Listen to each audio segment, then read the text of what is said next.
Good evening, everyone. This is Angy Stewart from Miami InnerLight here live at Kardec Radio. And again, we are very happy to be here to be able to continue our beautiful study of this book called Thought and Life, and also of the book The Gospel According to Spiritism. But just before we start with the studies of tonight, we just want to give you a reminder. If you know anyone that lives in the Miami area and would like to participate of a gospel and a picnic, please let us know. This Sunday, 2 p.m. in a beautiful park called Alice Wainwright, we are going to have a picnic with few friends. We are going to study the gospel. We are going to do a little meditation. And afterwards, we are going to enjoy food with our friends. So if you know anyone, please let them know. Let them know my information. Or they can just access Miami InnerLight and get all the information there. So again, if you know anyone who likes to study Spiritism but does not have Facebook, for example, please let them know. They can access kardecradio.com, and there they can listen to all the studies. They also can listen to the same studies in our YouTube channel, Kardec Radio. So nowadays, you just don't study Spiritism if you don't want it, but we do, so we are here. So we are going to start right now, and we would like to invite you to a prayer like we always do every single time. Just a reminder, I really like to put some water next to us because in Spiritism, we understand the spirits. They can bless this water. They can fluidify this water. And this water will be our medication through the week. So, saying so, let's just relax, calm down, and do our initial prayer where we're going to be able to connect with the enlightened spirits. Dear God, Jesus, our brother, all the spirits that are with us here right now, thank you so much for your presence. Thank you so much for your loving energy. We would like to ask you for good inspirations, for good thoughts, so you can help all of us, me that will be talking, but also all our friends that are listening right now or will be listening later on in our recording. Please stay with us, guide us, and protect all of us. Thank you so much, so be it. Very good. Very good. Here we are again, studying Thought and Life. This book that Emmanuel brought to us directly from the spiritual realm here to earth, to the psychography of Chico Xavier.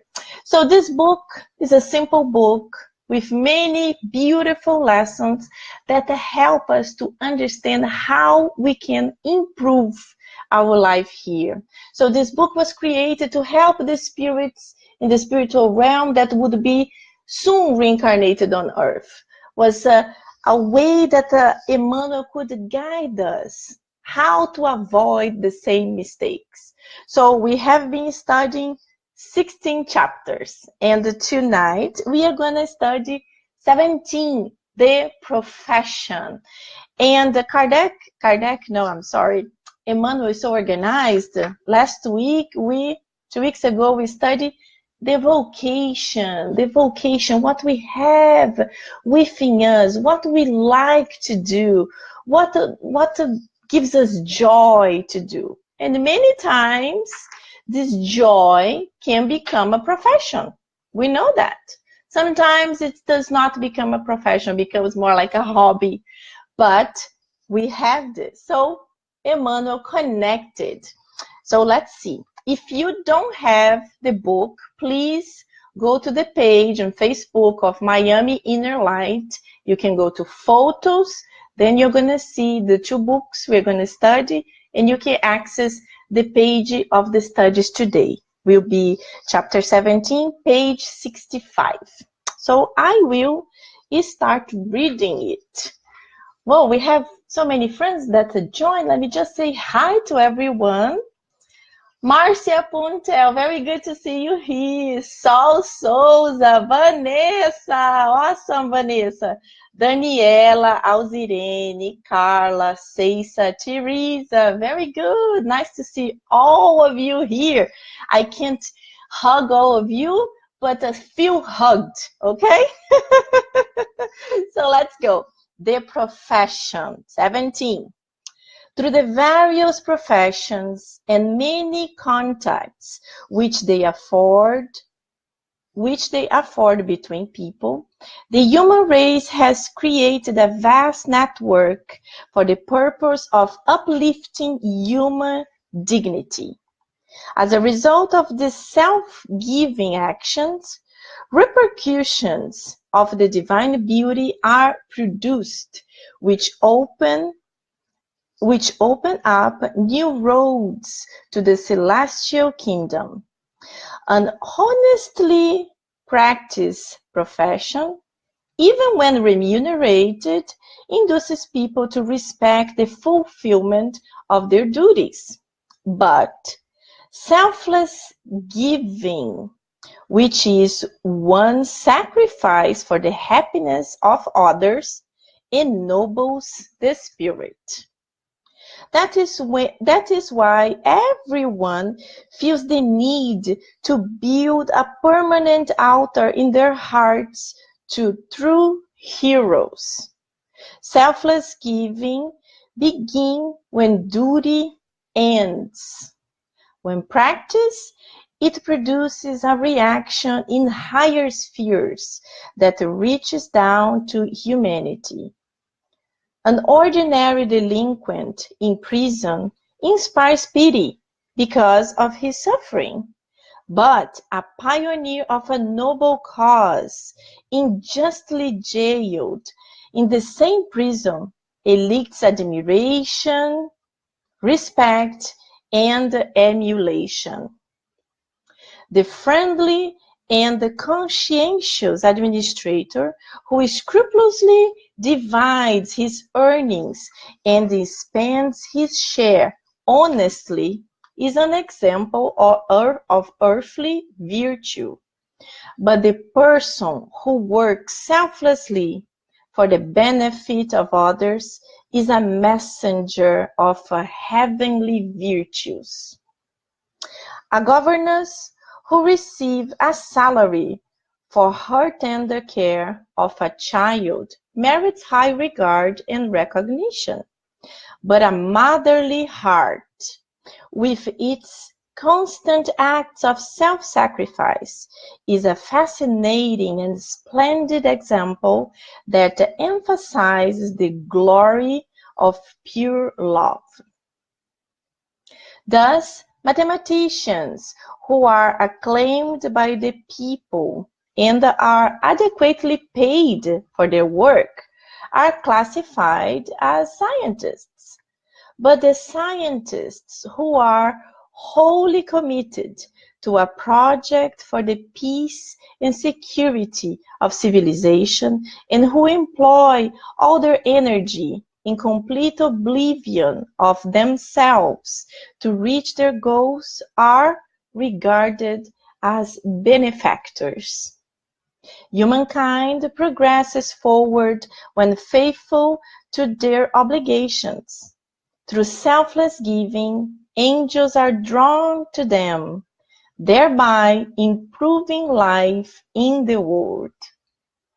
Activities which transcend the everyday monetarily compensated jobs are associated with those who no longer think of the personal comfort, thereby attracting the mental reflexes of intelligent beings who work anonymously for love's sake and who receive the eternal arms of an incomprehensible divine God-like being. In this arena of unlimited moral devotion, where those who dedicate themselves to voluntary work, such as the genius who sometimes carries heavy mental reflexes from her remote past, and therefore suffers.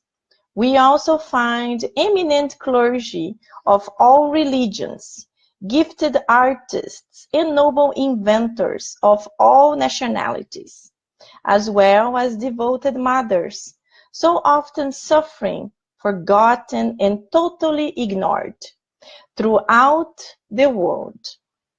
Because of them, higher spirituality gradually descends to the human sphere without the thought of compensation, fame, or gold.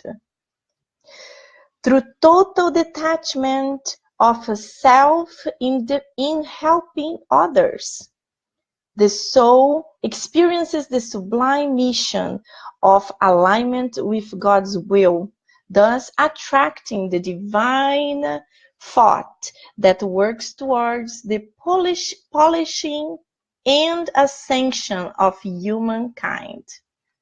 Wow, beautiful message. Very, very beautiful message. And it's happening. What was said here, it's already happening on Earth too. We might say it's not happening as much, or it's not happening as often, or it's not happening, and it's not true, it is happening. But we know that the news, the news they leave of what people kind of get shocked. And it's easier to shock somebody with something negative than with something beautiful. So we spiritists, we loving beings, we people that are trying to make the world better, we have to show beautiful things. Anytime you see something beautiful, some person doing an act of selfless love, love somebody else, is doing because wants to help. We should help, we should share. We use Facebook for so many things. We should use for something productive. We should use it to show something that's beautiful. And sometimes we see little beautiful things. Like other day I saw a kid that started a recycle job. And he was just 3 years old when he started coming up with this idea. And it's amazing. You see 3 years old, maybe the parents thought, but maybe it's already within his spirit. He wants to do it. He wants to improve himself, wants to improve his home. He wants to improve the neighborhood. This is beautiful. So let's do it. So when we come back here, first of all, if you have any comments, if you have any questions, please write it. And I would love to be able to help.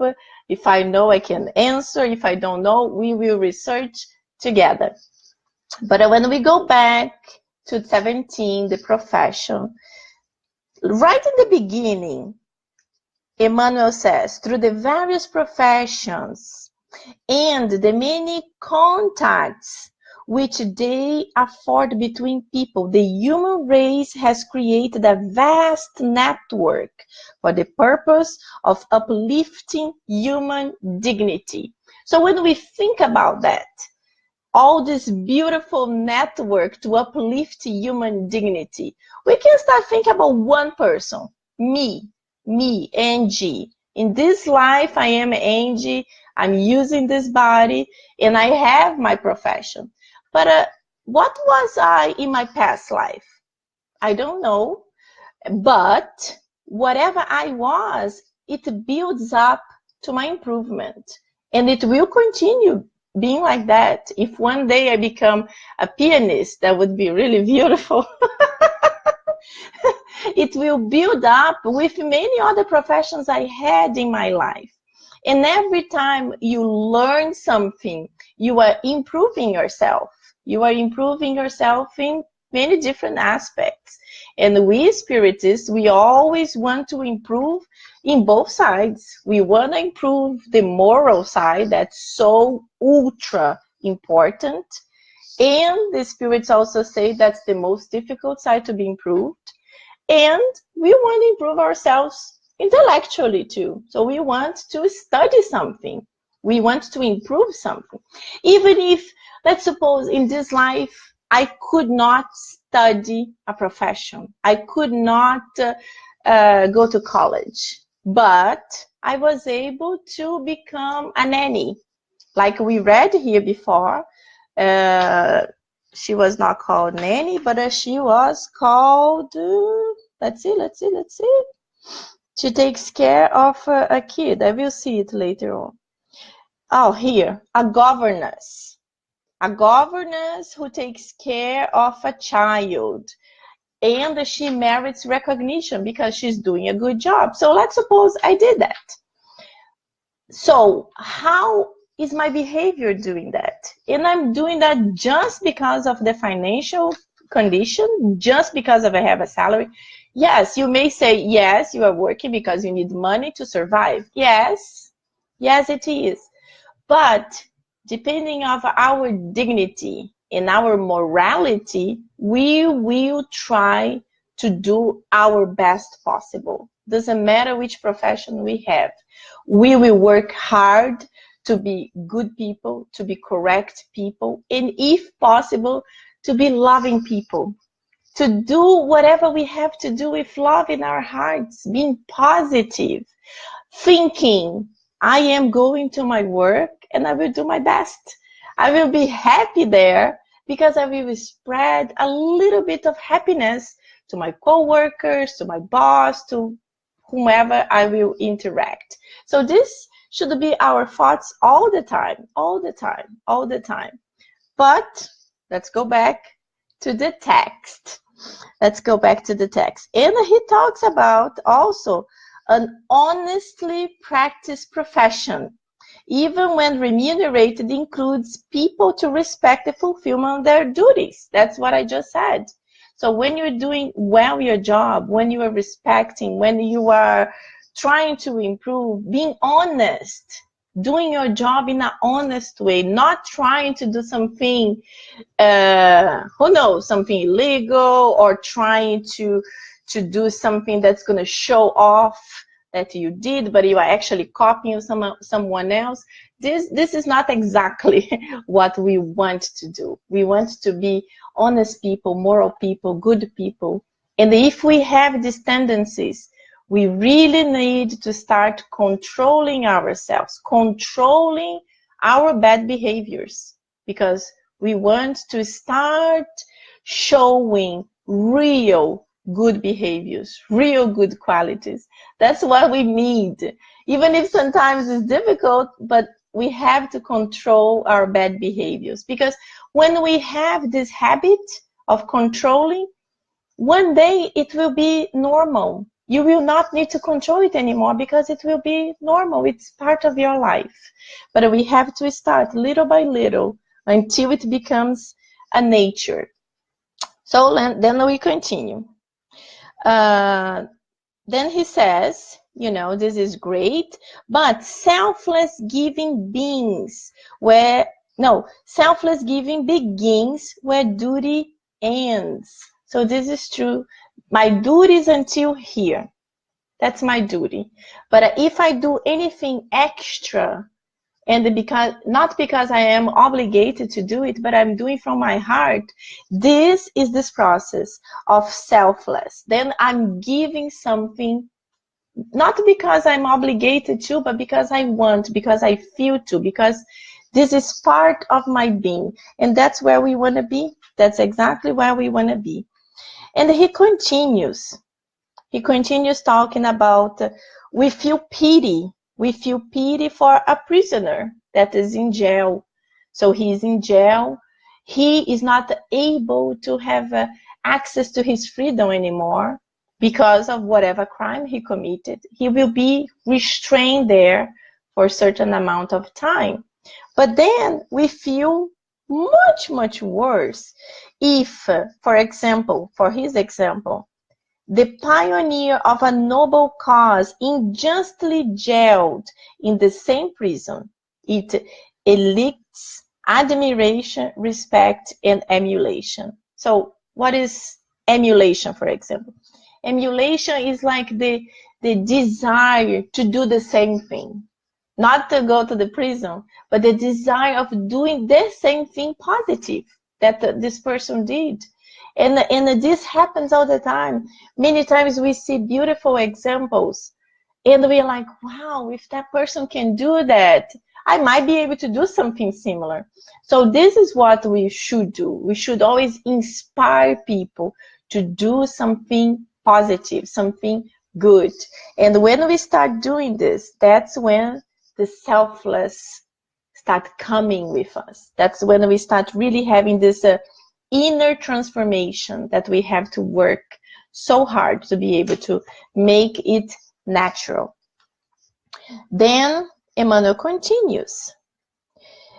He talks about the different examples, and then he talks about this administrator, the friendly and the conscientious administrator who scrupulously divides his earnings and spends his share honestly, is an example of earthly virtue. And it is an example of virtue, because when you start thinking that all over the world there are people right now that are taking advantage of whatever profession they have, you don't even need to think just about politics, but you could also think.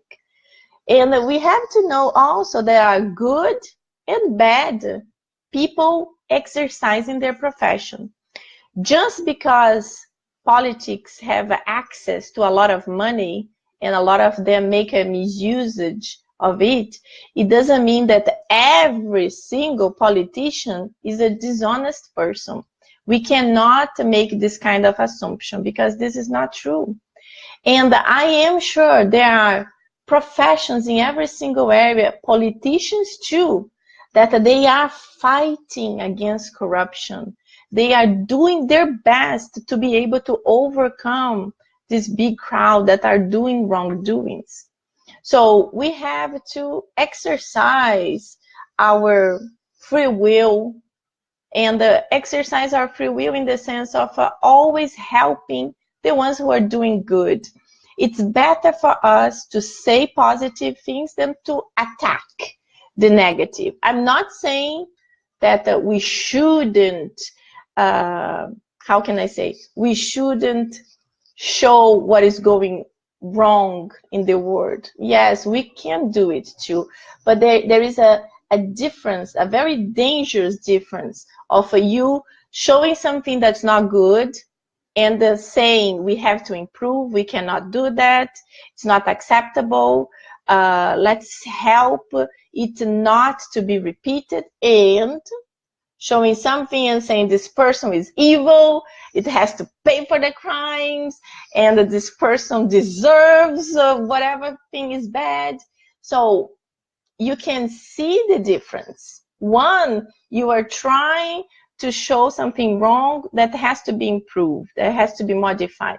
And another one, you are condemning that like if you were God. And we are not God. We are far, we are very far from it. So we really have to do our best and try to put ourselves in the shoes of the others. So if you were there, would you be doing that? I know that most of us are going to say, no, never. But you never know. So you have to think about that. You have to think about that and be careful with this very subtle line of showing what is wrong and accusing, attacking, and condemning, because we are no way near God or near enlightened spirit that would be able to condemn anyone. We are also full of mistakes. Maybe our mistakes are a little bit different, but we are full of mistakes too. That's why we are here trying to improve, trying to do our little bit better every day. So he says that this administrator is already full of virtues, earthly virtues. And continues, but The person who works selflessly for the benefit of others is a messenger of a heavenly virtues. So this is amazing. So when we work for the benefit of others, we are really a messenger of virtues, a messenger of good things, of positive things. We are attracting beings who are in the same level of vibration, beings that also want to improve, beings that also want to do better. So this is great. And then he continues. He talks about the governors. She does a good job and she receives a salary and she receives a recognition. But he talks about the motherly heart with its constant acts of self-sacrifice is a fascinating and splendid example of that emphasize the glory of a pure love. So this is what is really love. The mother takes care of all their kids, most of the mothers. And you know, if we think about the mothers of the past, because in the past we had more kids, we lived in other lives. So in the past we had more kids, we had more children, so we had to take care of many kids. Nowadays the families are so much smaller, 1, 2, many times they don't even have a children. But when a mother has a child, works like this, works for the care of their children, self-sacrifice, they sacrifice themselves to be able to help others. And this is beautiful. This is beautiful. Other day I was talking to a person who is going through a very difficult situation, and she was mentioning that her husband very sick, and she has 2 kids, and she has a father-in-law, and had one day that they had nothing to eat. They had just very, very little, very, very little.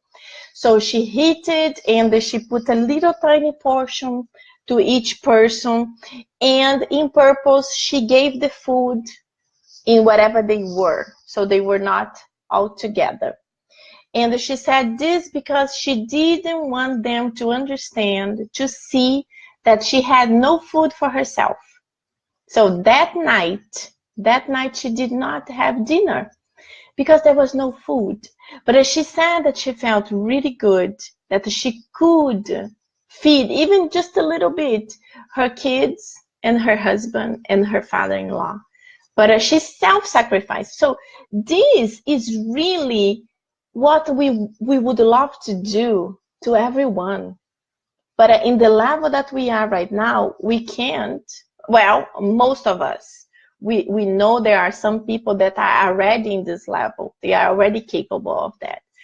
But when we at least act like this mother, that she sacrifices herself in order to provide to her kids, and prayed that something was going to change, and they would be able to help, to have some kind of help. This is the beauty that Emmanuel is mentioning here. And then he continues with the explanations of the scientists who develop a very good work, but they are doing their job. But they are doing well their job. They are working hard to be able to develop something. But then he continues, the scientists who are wholly committed to a project for the peace and security of civilization, and who employ all their energy in complete oblivion of themselves to reach goals, are regarded as benefactors. So they are the real benefactors because they are working so much, not just because they wanted to improve something, but because they want to improve something for the humanity. They want to discover the cure of a disease. They want to bring some kind of something good for the population. So this is beautiful. And you know, I think I mentioned a few weeks ago, but also the good example in your profession, for example. In Brazil, there are these hospitals And there is this doctor that's very, very famous. He is a plastic surgeon. He's super, super famous. There are people from all over the world that travel to Rio in order to be able to study and to spend some time with him. And this doctor, he is super rich, as you can imagine, but he dedicates one day of his month to work doing plastic surgeries for poor people. So he does all kinds of surgeries that are necessary, but he is specialized in labio leporino. I don't remember how to say this in English, but it's when a child is born with the mouth cut, and sometimes they don't have the roof of their mouth. And also sometimes they don't have the nose. So this surgeon, he dedicates his day and he invites the doctors that work with him. He does not obligate. He tells them, I will do it. If you would like to join, it would be great. But it's a day of their salary that they work for free for benefit of others. Poor people that would never be able to do it. Helping the little kids that they can't even talk because of their situation. Bringing smiles, physical and spiritually speaking, to all these people related, you know, the kids, the family, the spiritual beings who love those kids. So this is like a beautiful, beautiful example of how we could use very well our profession. But then you might be thinking, oh, but what can I do in my profession? I can't do anything good to help the others. No. We always can. We always can do. As the examples of Emmanuel, we can do well our job, respectfully, lovingly. We are already doing good. But with whatever we are learning in our job, we can offer in different situations in our life. We can offer some knowledge, some experience we learned in a spiritual center, in our family, with friends. So we are always improving ourselves. And then it's also very beautiful when we have this last example here that is so powerful, that says like this: humankind progresses forward when faithfully to their obligations. Okay. Through selfless giving, angels are drawn to them, thereby improving life in the world. So imagine if thousands of people were doing this, were practicing this selfless giving, so many angels would be approaching more and more Earth to help this individual, but also so many others to continue doing good, to continue improving. And then we have a paragraph that's so important. Activities which transcend the everyday monetarily compensated jobs are associated with those who no longer think of personal comfort, thereby attracting mental reflexes of intelligent beings who work anonymously for love's sake, and who perceive the eternal arms of an incomprehensible, divine God-like being. So this is beautiful. A good example of this is Mother Teresa of Calcutta. So Mother Teresa, this simple woman, very small, very loving, who really left Europe. She went to Ireland, and then she asked to be transferred to India, where she lived the most of her life.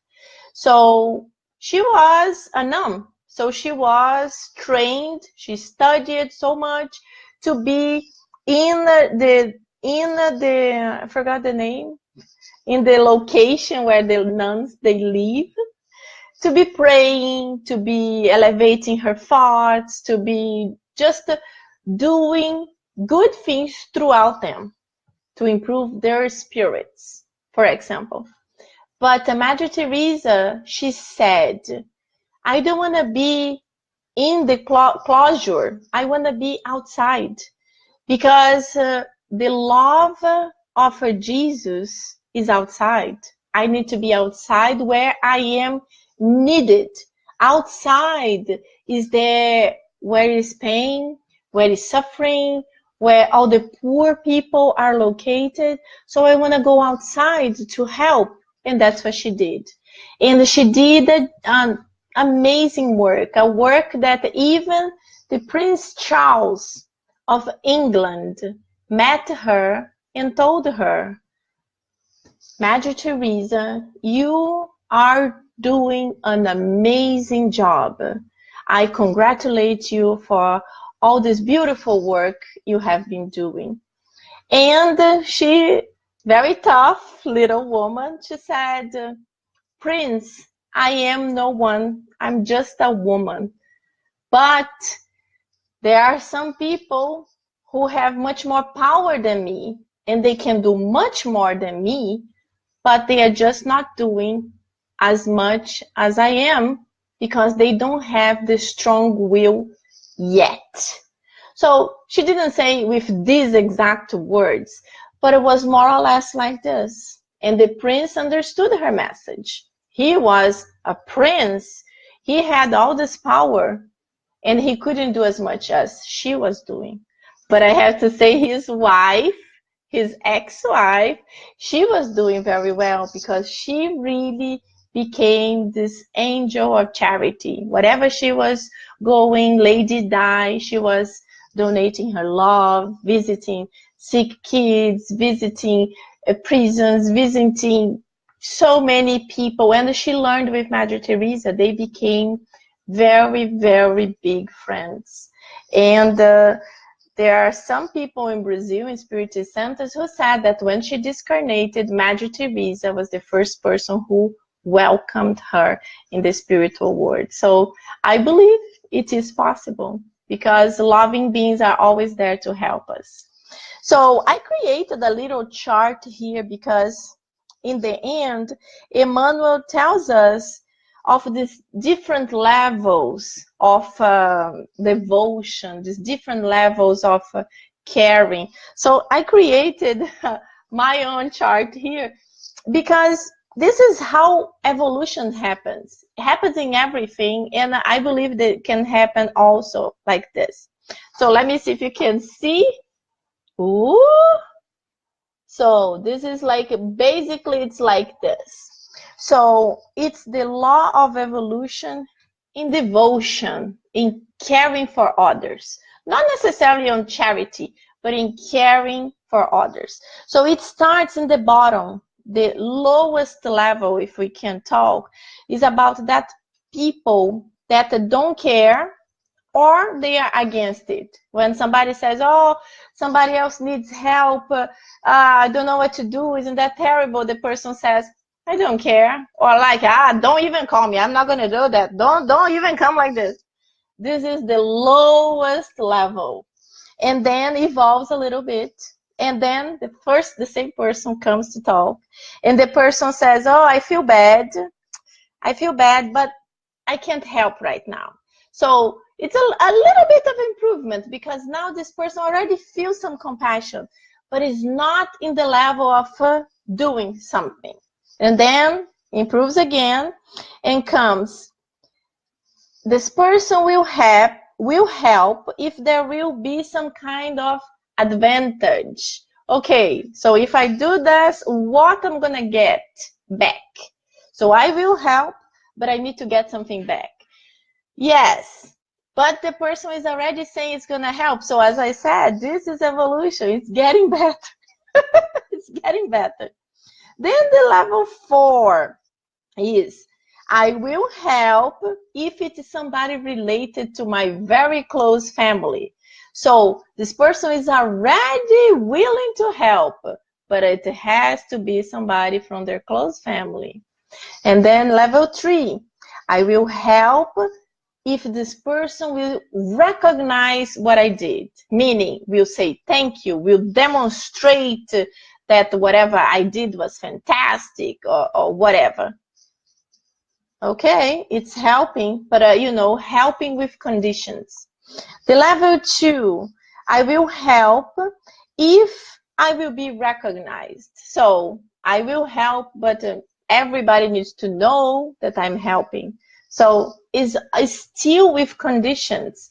So helpless love, devotion, is really when you help without any kind of condition, no conditions. You just do it.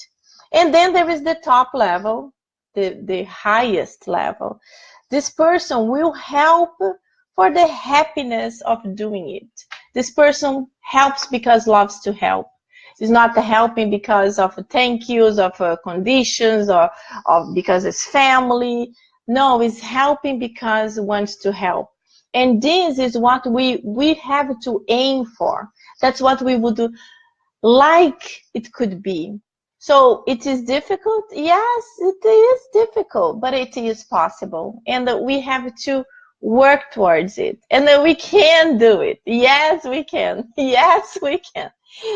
We just have to work a little bit every day, and we will be able to make it. One day, we will be doing this. We will be helping everyone without distinction.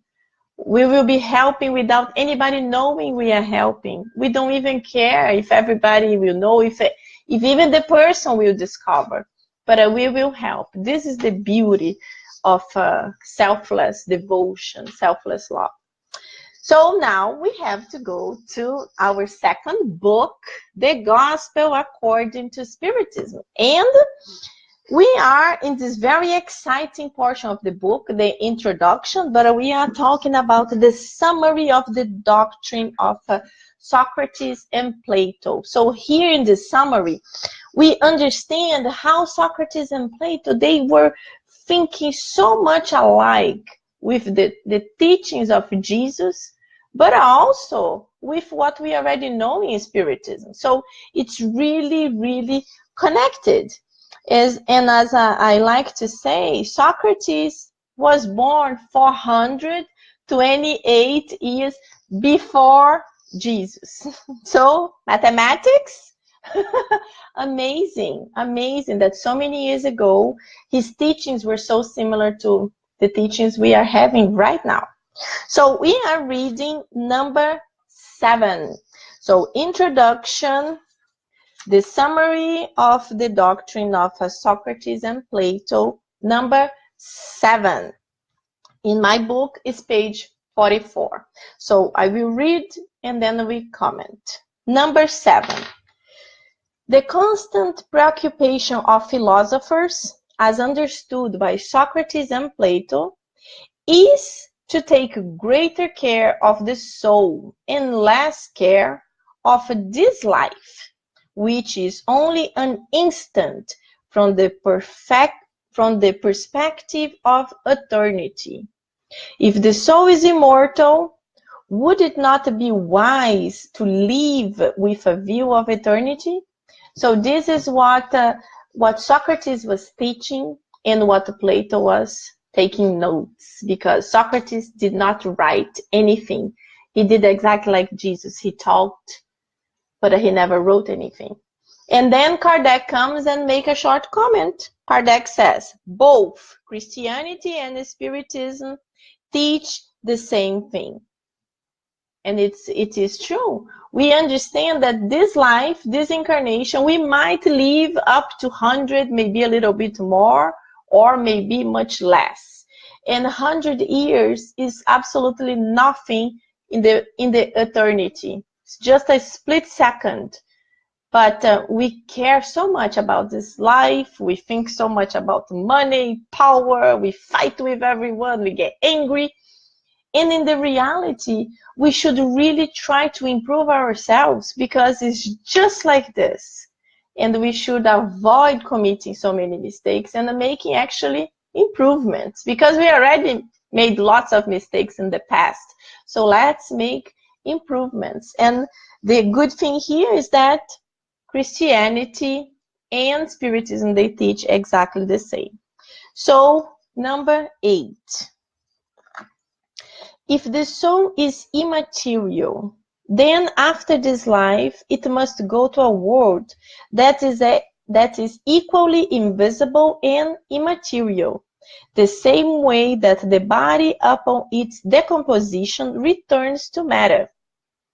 It is important only to clearly distinguish the pure, truly immaterial soul, which, like God, nourishes itself with knowledge and thought, from the soul that is, to various degrees, tainted by material impurities, that hinder its ascendancy toward the divine, retaining it in places of its earthly journey. And then comes Kardec explaining. Socrates and Plato, as one can see, understood perfectly the different degrees of the soul's dematerialization. They insist on the varieties of situations that result in its greater or lesser purity. What they said through intuition, Spiritism proves through the numerous examples it sets before us. See in Heaven and Hell. So if you hadn't the opportunity to read Heaven and Hell, another book of the codification that Kardec wrote, it's beautiful. It's full of examples of spirits who return to explain what happened to them after life. And then we can see that whatever we do here, there is a consequence. So there is always the action and reaction. And if we do lots of negative things, we get our perispirit very condensed, very heavy, continue super connect to the earthly negative behaviors, for example.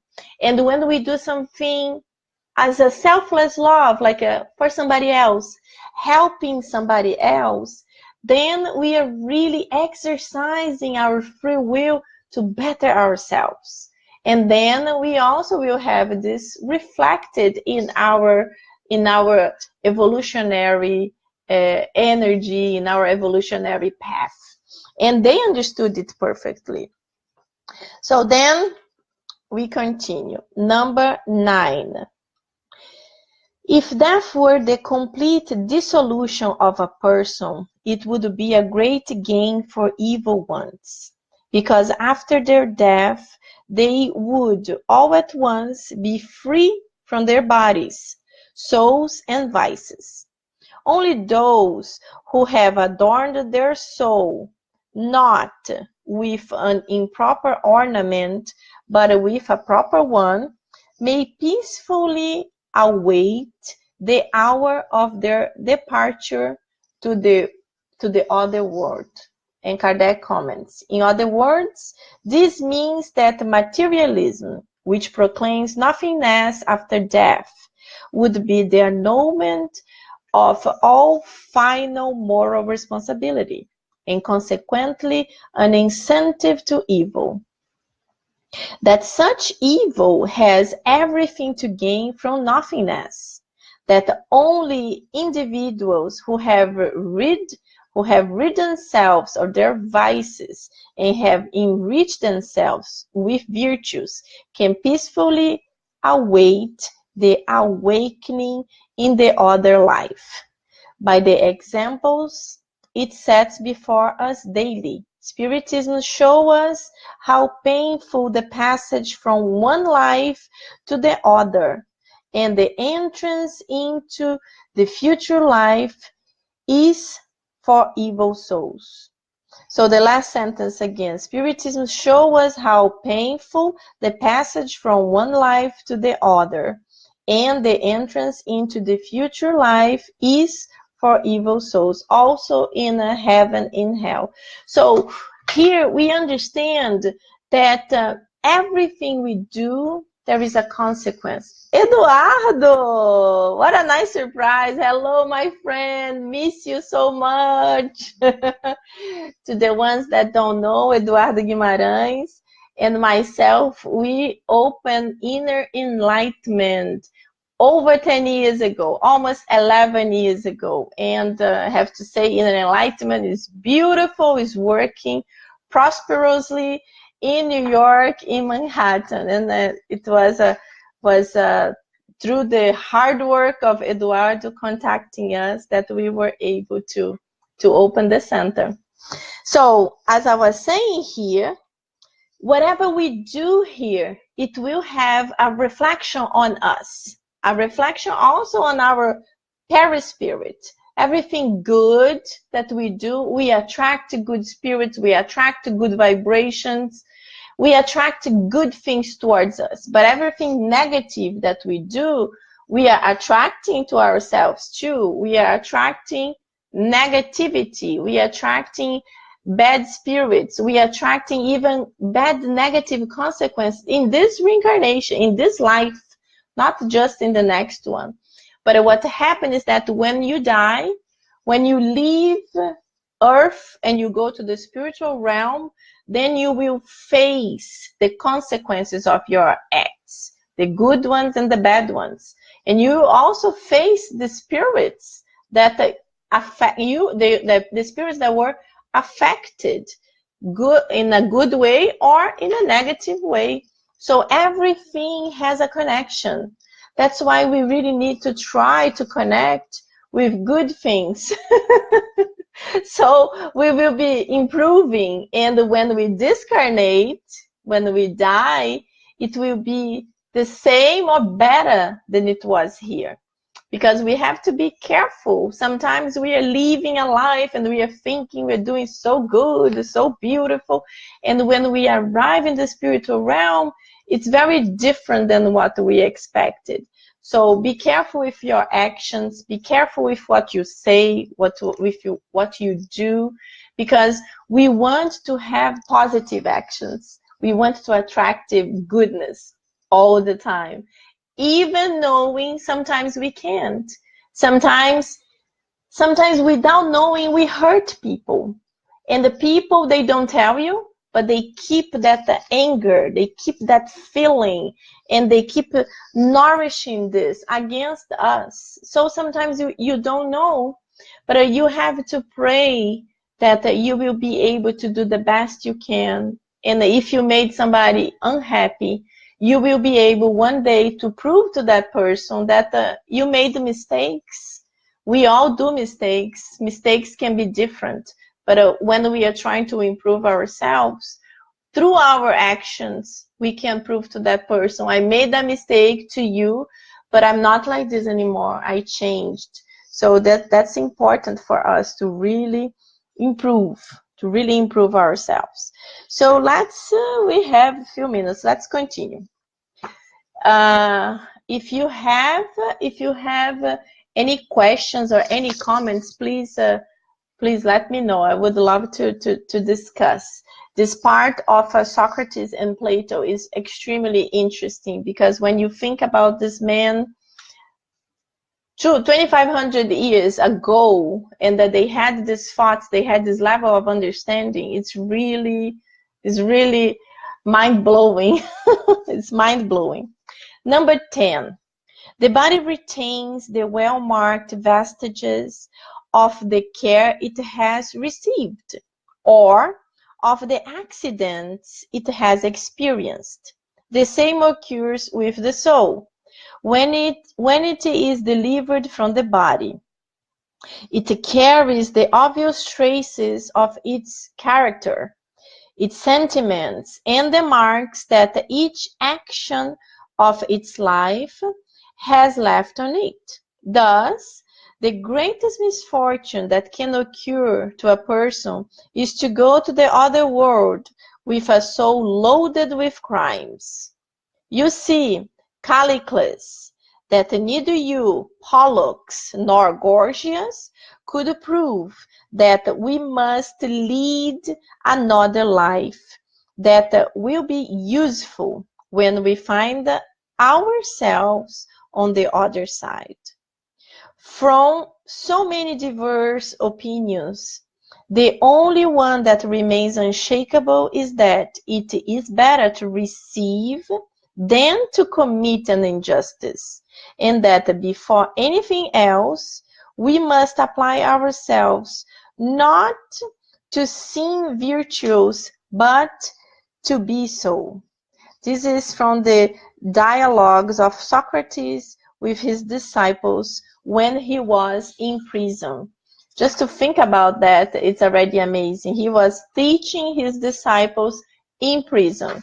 He was not trying to escape, but he was teaching the disciples.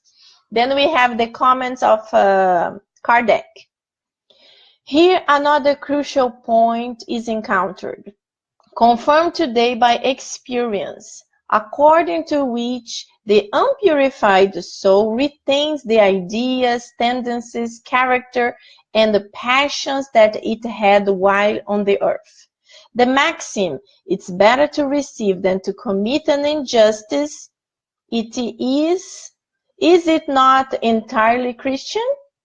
It is the same thought that Jesus expressed by this illustration. If someone strikes you on one cheek, turn to him the other as well. So this is true. And when Socrates is mentioning Callicles, Pollux, and Gorgias, they were Greek politician philosophers. Some of them, they were pre-Socrates, they were from the time before Socrates. Others, they were almost contemporary of Socrates, but they had different opinions. Each one thought something different.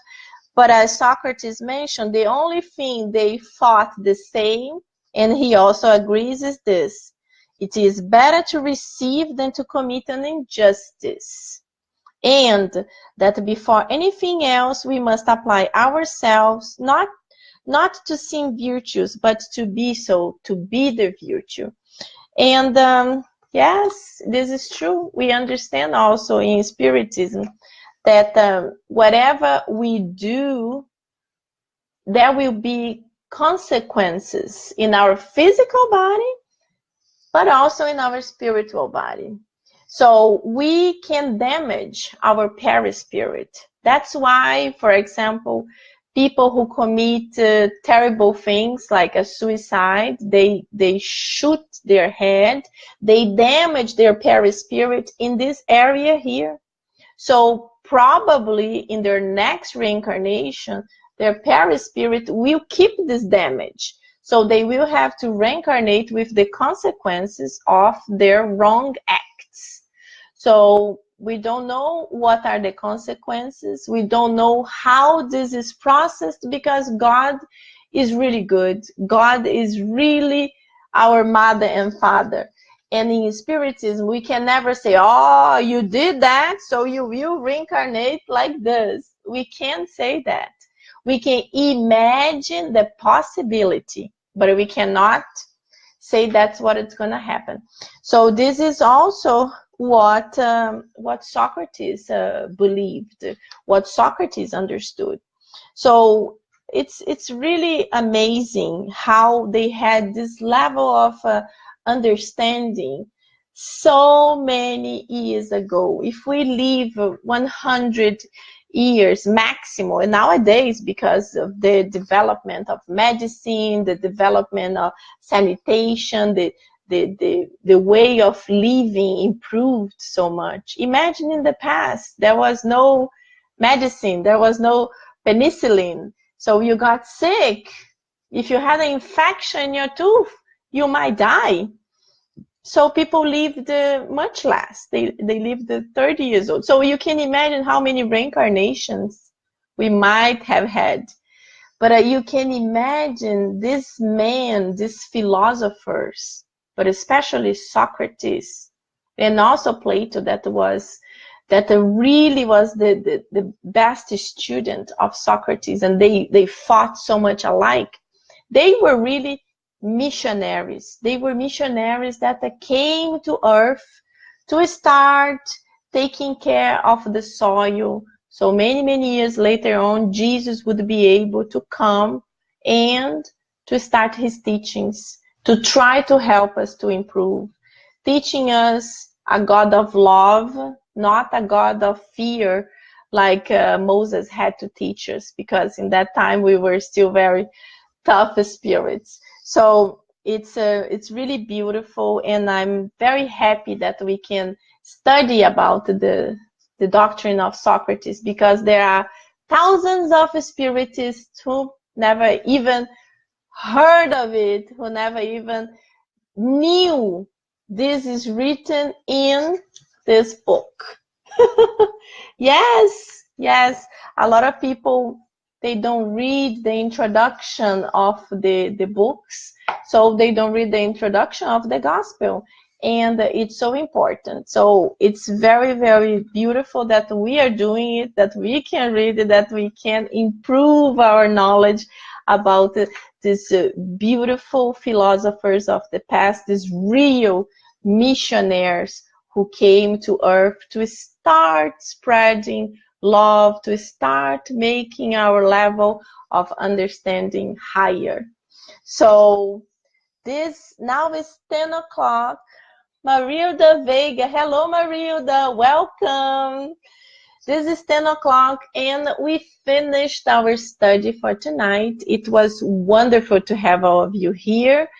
Please share with your friends. Tell them to visit Kardec Radio. If you know anyone that lives in Miami and would like to participate of a picnic with gospel with us, please let this person know that this Saturday, 2 p.m., in the park in Brickell area here in Miami, called Alice Wainwright, right by the water, next to the entrance of the Key Biscayne Bridge, we will be there.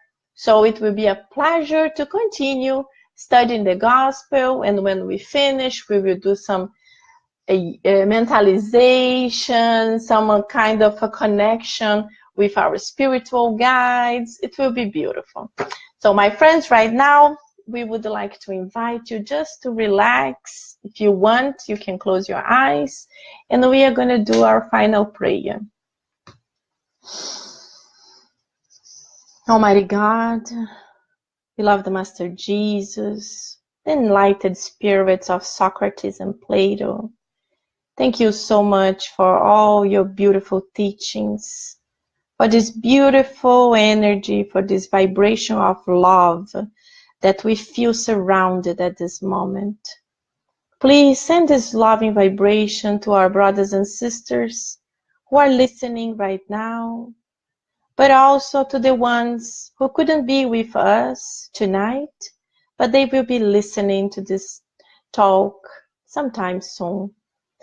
And Master, help all of us, your children here on earth, trying to better ourselves. Please enlighten us, guide us, help us to understand we need to stop when we are too negative, when we are connecting with something bad, when our minds are thinking about some kind of evil thing or some kind of negative reaction. Help us to calm down. Help us to pray, even for just a minute. So we will be connected with our guardian angels who will inspire us positiveness, forgiveness, and love. So we will be able to think and act in a better way. So please stay with us through this week and the next one, and help us to get connected soon. Thank you so much. So be it. Very good, my friends. It was awesome to be here. And the next week we will continue the study of Thought and Life, and there will be chapter 18. And the chapter 18 is about society. So exciting. So thank you very much. Have a great night, all of you, and talk to you soon. Bye. Bye-bye.